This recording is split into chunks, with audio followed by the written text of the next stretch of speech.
पिछले एपिसोड में हमने देखा जब अवेंजर्स मार्स पर अपने दोस्त को छुड़ाने जाते हैं तो उनके साथ कैप्टन यूनिवर्स भी होती है, जिसे देखकर एक्स निहिलो और अबिस उसके सामने नतमस्तक हो जाते हैं क्योंकि ये उसी द यूनिवर्स की देवी का अंश थी जिसकी पूजा बिल्डर्स किया करते थे।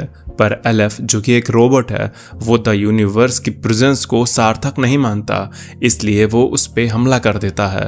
पर द यूनिवर्स एलएफ को सिर्फ एक टच से डिसइंटीग्रेट कर देती है, जिसके बाद द यूनिवर्स एक्स निहिलो और अबिस को दुनिया में बिल्डर्स का दिया काम छोड़ने को कहते हैं। यानी कि अब से एक्स निहिलो किसी भी तरह का इवोल्यूशन करके किसी भी प्रजाति को विकसित नहीं करेगा। पर वहीं अर्थ पर इवोल्यूशन बॉम्ब को ढूंढते हुए अवेंजर्स सेवरलैंड पहुंचते हैं, जहां उन्हें एम के साइंटिस्ट मिलते हैं जो किसी तरह का एक्सपेरिमेंट वहां पर कर रहे थे।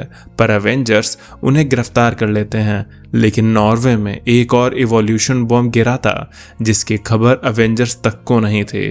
पर एम के साइंटिस्ट वहां पहुंच चुके थे और साथ ही में हमने हाइपीरियन का ओरिजिन भी देखा। तो गाइज यही था जो हमने पिछले एपिसोड में देखा था। अब आगे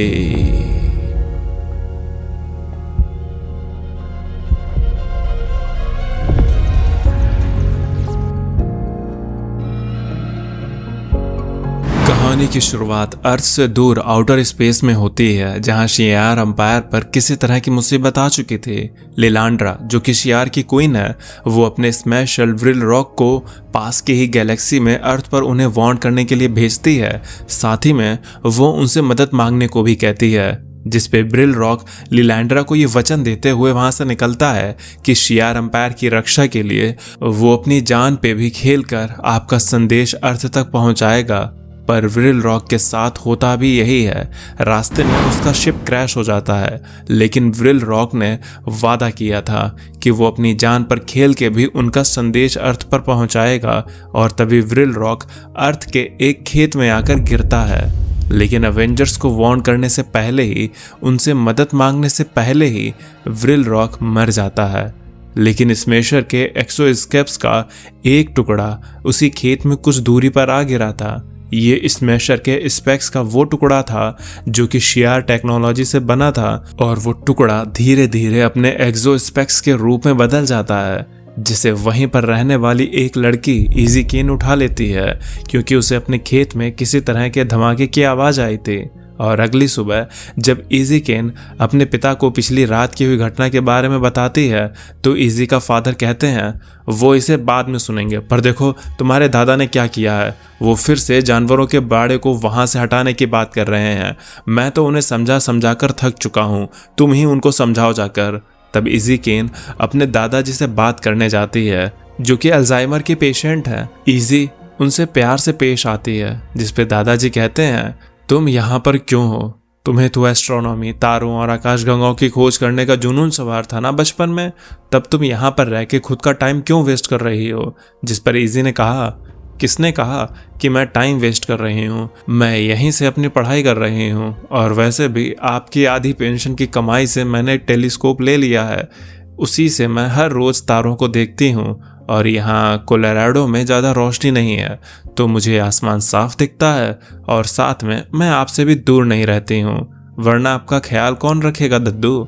दादाजी कहते हैं मेरे अल्जाइमर का तुमने सही इस्तेमाल किया है बिटिया रानी। जिसके बाद इजी केन बालकनी में अपने टेलीस्कोप से तारों को देखने जाती है, पर तभी उसके पास स्मेशर के एक्सोस्पेक्स से आवाज आने लगती है कि उसे पहनो। और जब इजी केन उस स्पेक्स को पहनती है तब वो स्मेशर में बदल जाती है।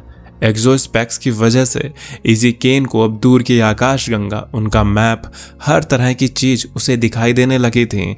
जो भी जानकारी पिछले स्मेशर की याद में थी वो सब कुछ अब इजी केन का हो गया था। और तभी स्पेक्स इजी केन से कहता है कि क्या वो अपने मिशन को कंटिन्यू करना चाहेगी, जिसपे इजी केन हाँ में जवाब देती है। और तभी इजी केन उड़ जाती है और एक स्टार गेट की मदद से वो सीधा एक अलग ग्रह पर पहुंच जाती है। इजी उस नए ग्रह को देखते हुए कहती है, ओ तेरी के, ये तो एकदम फाड़ू ग्रह है, इतना ज्यादा एडवांस कि मैं कल्पना भी नहीं कर सकती, और मैं इजी केन इस ग्रह पर आने वाली पहली इंसान हूं। जिस पर एक्सोस्केप्स का एआई बताता है कि वो पहली इंसान नहीं है जो यहाँ पर आई है। कई इंसान शैंडिलार, जो कि शियार एम्पायर की राजधानी है, यहाँ पर आ चुके हैं, पर तुम पहली सब गार्डियन स्मैशर हो जो यहाँ पर आई हो। जिस पे इजी ने कहा, क्या कहा तुमने? सब गार्डियन? क्या इससे ऊपर भी कुछ होता है? जिस पर एआई ने कहा, शियार एम्पायर की मिलिट्री में कई सारे लोग होते हैं जो एक सुपर गार्डियन का हिस्सा बनना चाहते हैं, जैसे मैंटास, स्टारबोल्ट, वॉर स्टार्स और स्मैशर। इजी ने कहा, वही स्मैशर जो मैं हूं। एआई ने कहा, तुम एक सब गार्डियन स्मैशर हो। यहाँ पर 43 अलग तरह के स्मैशर्स हैं और जो इनमें सबसे ज़्यादा शक्तिशाली होता है उसे मौका मिलता है ब्रह्मांड की सबसे रॉयल, सबसे ताकतवर मिलिट्री का हिस्सा बनने का, जिसे हम इंपीरियल गार्ड कहते हैं। और तभी इजी कीन ग्लैडिएटर के सामने पहुंचती है। वहीं अर्थ पर टोनी अवेंजर्स टावर में एडम की लैंग्वेज को डिकोड करने की कोशिश कर रहा था, पर तभी सैम और बॉबी वहां पर आ जाते हैं। सैम कहता है, मिस्टर स्टार्क, अगर आप बुरा ना माने तो मैं जान सकता हूं कि आप क्या कर रहे हैं।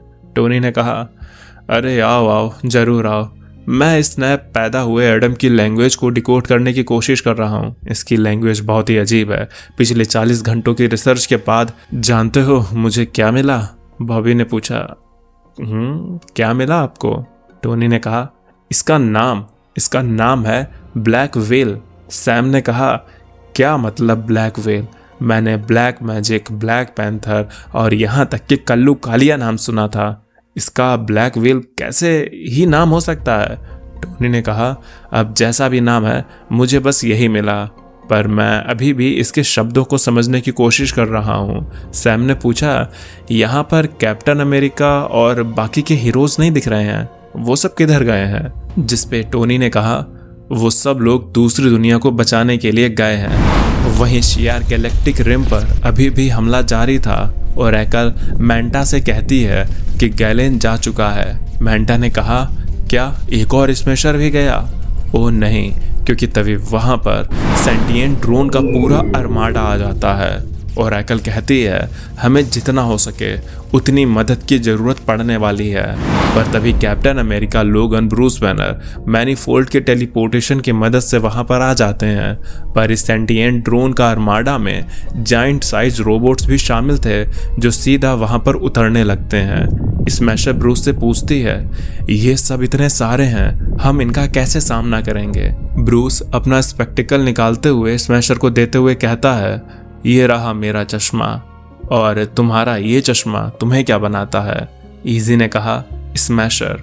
जिस पर ब्रूस हल्क में ट्रांसफॉर्म होते हुए कहता है, फिर तो जवाब मिल गया, हम इन्हें स्मैश करके रोकेंगे।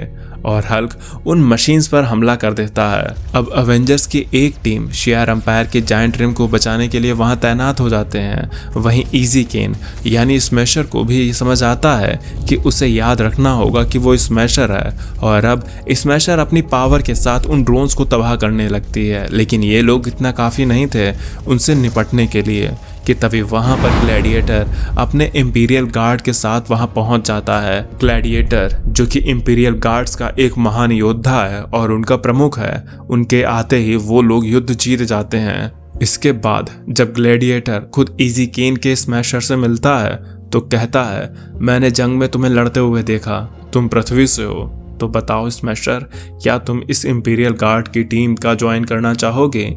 जिस पर स्मैशर हाँ में जवाब देती है। ग्लैडिएटर कहता है, तो आज से तुम सब गार्डियन नहीं, सुपर गार्डियन हो। और इस तरह से स्मैशर शियार एम्पायर की इंपीरियल गार्ड का हिस्सा बनती है। इन सब के खत्म होने के बाद जब इजी केन अर्थ पर आती है तब वो देखती है कि उसके दद्दू की तबीयत खराब हो चुकी थी। दादाजी इजी केन से कहते हैं कि जब वो यहाँ पर नहीं थे तो एक आदमी यहाँ पर आया था, उसने मुझे एक लेटर दिया था ताकि मैं तुम्हें दे सकूं। मेरी बच्ची, मैं जान रहा हूँ कि तुम में एक महान इंसान बनने के गुण हैं और तुम मेरी बात कभी मत भूलना। अब तुम्हें किसी केज की ज़रूरत नहीं है। मैं चाहता हूँ तुम आज़ाद पंछी की तरह बनो। और तब हम देखते हैं उस लेटर को जो कि कैप्टन अमेरिका ने इजी केन के दादाजी को इजी के लिए दिया था, जिसमें लिखा था कि उसे जब भी ज़रूरत पड़ेगी तब वो स्टीव को कॉल कर सकती है। और ये एक तरह से अवेंजर्स का कार्ड था। और इस तरह से स्मैशर अवेंजर्स के वेक द वर्ल्ड प्रोग्राम का हिस्सा बनती है। वहीं शैंडिलार में, जो कि शियार एम्पायर की राजधानी है, उन्होंने एक बंदी को पकड़ लिया था। ओरेकल उस बंदी से सारी जानकारी जानने की कोशिश करती है, लेकिन वो उस हमले के बारे में उसे ज़्यादा कुछ नहीं बता पाता।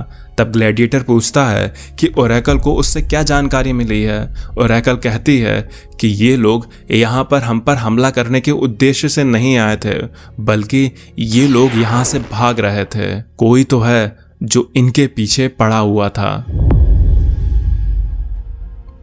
वहीं अर्थ पर शैंग-ची कैप्टन यूनिवर्स के पास बैठकर उसके होस्ट के बारे में जानने की कोशिश करता है। कैप्टन यूनिवर्स कहती है, मैं जानती हूँ कि तुम क्या चाहते हो। जिस पर शैंग-ची कहता है, फिर तो ये आसान होगा, मुझे जानना है कि तुम कौन हो। जिस पर कैप्टन यूनिवर्स कहती है, मैं मदर हूँ इस ब्रह्मांड की। शैंग-ची ने कहा, पर आप इस बॉडी में कैसे आई? यूनिवर्स ने कहा, क्योंकि मेरी होस्ट मर रही है। शैंग-ची ने कहा, और आप अपनी होस्ट के बारे में क्या जानती हैं? मैं जानता हूँ तुम्हारा नाम तमारा है। और तभी कैप्टन यूनिवर्स कहती है, तमारा, ये नाम सुना सुना सा लगता है। मुझे याद है दो रोशनी, हाँ मुझे याद है तमारा एक कार में थी अपनी बच्ची के साथ। उसका नाम एली था। उसके पिता को बच्ची नहीं चाहिए थी, इसलिए हम उसे बस कहीं दूर ले जा रहे थे। ओह नो, उसके बाद क्या हुआ मुझे कुछ याद नहीं। शायद मैंने मेरी बच्ची को हर्ट किया। उसका 7th बर्थडे आने वाला था। वो किधर है? शैंग-ची ने कहा, हमें उसका रिकॉर्ड नहीं मिला। तमारा ने कहा, कितना समय से? वो कितने समय से यहाँ पर है? शैंग-ची ने कहा, इस हादसे को हुए 10 साल बीत चुके हैं और तुम 10 सालों तक कोमा में ही थे। ये सुनकर तमारा बेकाबू होने लगती है, लेकिन तभी कैप्टन यूनिवर्स अपने होस्ट पर पकड़ बना लेती है। शैंग-ची ने पूछा, तो ये कहानी है तमारा की, वैसे आपने तमारा को ही क्यों चुना? द यूनिवर्स ने कहा, क्योंकि वो उसकी तरह है, ब्रोकन और मर रही है, जैसे मैं मर रही हूँ।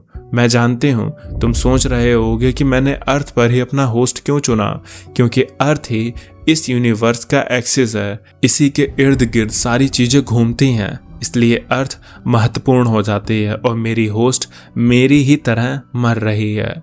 वहीं टोनी अभी भी एडम की लैंग्वेज को डिकोड करने में लगा था। शैंग-ची कहता है, टोनी तुम क्या कर रहे हो? टोनी ने कहा, बस 2 मिनट रुको, मैं इसकी लैंग्वेज को समझने में लगा हूँ, क्योंकि ये कब से कुछ तो बोल रहा है जो मैं समझ नहीं पा रहा हूँ। तभी कैप्टन यूनिवर्स एडम से उसी की कोड लैंग्वेज में बात करने लगती है।